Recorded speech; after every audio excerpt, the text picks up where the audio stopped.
আসসালামু আলাইকুম।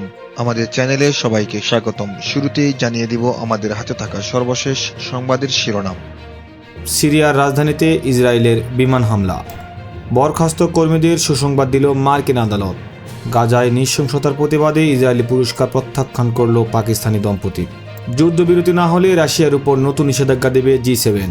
ইরানে পরমাণু ইস্যুতে কূটনৈতিক তৎপরতা অব্যাহত রাখার আহ্বান রাশিয়ার। আফ্রিকার 3টি দেশে ফিলিস্তিনিদের পাঠাতে চায় যুক্তরাষ্ট্র ইসরায়েল। ট্রেন অপহরণের ঘটনায় ভারত পাকিস্তানের পাল্টাপাল্টি অভিযোগ।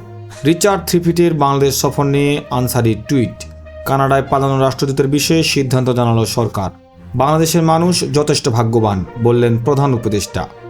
বঙ্গোপসাগরে বাংলাদেশ ভারতের যৌথ নৌমহড়া অনুষ্ঠিত। নির্বাচন দ্রুত ও দেরিতে হবে কেন? জাতিসংঘের মহাসচিবকে জানালেন